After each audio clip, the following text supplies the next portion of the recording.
Welcome everyone to Have History Will Travel. I am your host, the Wilder Historian, and this video begins the series on Winfield Scott Hancock, a commander that I feel gets talked about a lot when it comes to Gettysburg, but otherwise is unknown to much of the casual Civil War enthusiast. So I wanted to highlight his life for that reason, and because he is one of my favorite Union commanders.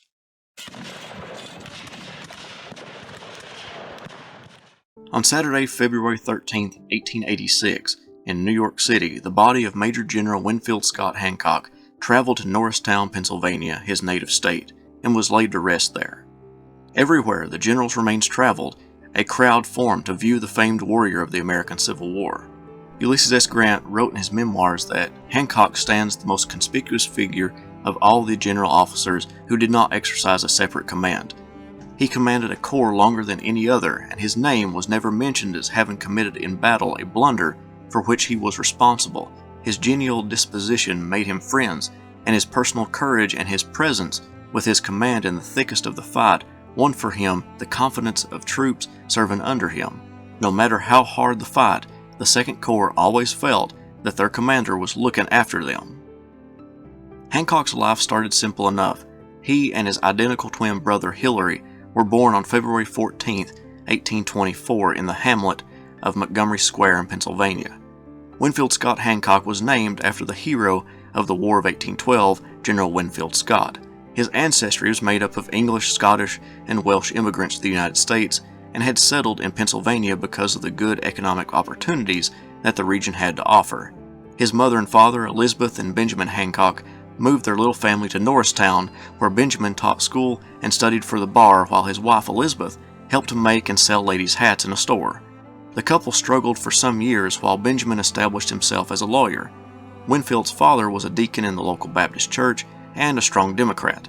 Hancock's biographer stated, "Winfield, the lawyer's son, had instilled in him from an early age respect and reverence for the law, for the concept of due process, for the Almighty, and for the principles and tenets of the Democratic Party as they matured in the age of Jackson and Van Buren." As expected for identical twins, Winfield and Hilary were inseparable, and indistinguishable in their early years. Their father was on the board of trustees for the Norristown Academy, and so the boys attended school there. But when Pennsylvania implemented its public school system, the boys were enrolled in it. Their father would sit in on the school board for 30 years. Winfield got into an expected amount of trouble as a young man, but did well in his studies. His mother and father made sure that he attended Sunday school every week as well. He became such a well-known young man with an excellent reputation that he was chosen to read the Declaration of Independence for the town's celebration in 1839. Some stories were relayed years later that Winfield had gotten together a group of young men from Norristown and had formed them up into marching columns and battle lines, and it was this military bent that signaled to others that Winfield wanted to pursue a career in the Army. His father was hesitant for his son to go that route, but one of Benjamin's colleagues in the law profession wanted to write the Secretary of War to advocate for the young man's appointment to the United States Military Academy.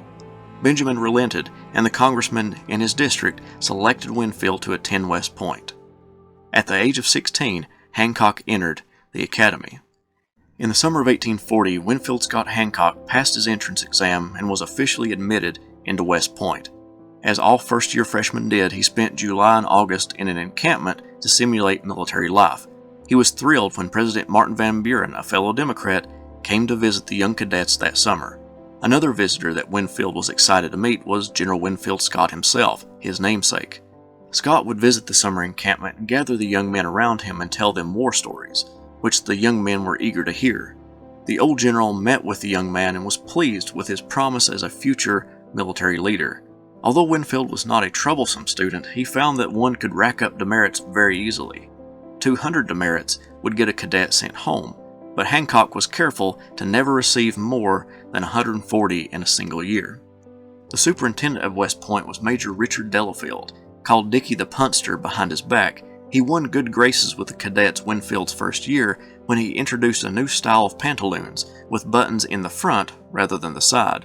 The cadets became acquainted with the superintendent and his two adjutants, Lieutenant Irvin McDowell and Lieutenant Joseph Hooker.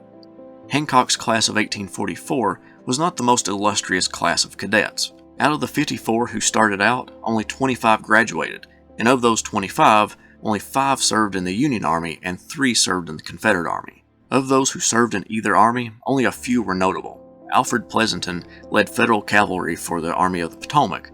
Alexander Hayes commanded a brigade and a division under Hancock, and Simon Bolivar Buckner worked his way up the Confederate ranks to become a very prominent general. Although his class was not as famous as others, he was surrounded by future leaders in classes behind and in front of him, including Ulysses S. Grant, James Longstreet, George McClellan, Thomas Jonathan Jackson, Fitz John Porter, and Edmund Kirby Smith. Hancock graduated 18th out of 25. His grades were not spectacular, and in fact were very mediocre. The class of 1844 were then sent off to different commands. However, Hancock's low score landed him in the infantry, the 6th Infantry Regiment to be more specific. Thank you all so much for watching. Part 2 will be out next week, so stay tuned for that, and have a great day. Historian, historian, where do you roam? Historian, historian, far, far from home. Have history will travel reads the card of a man, a professor with knowledge in the hard land. To educate the world is his mission. A professor of fortune is a man called historian. Historian.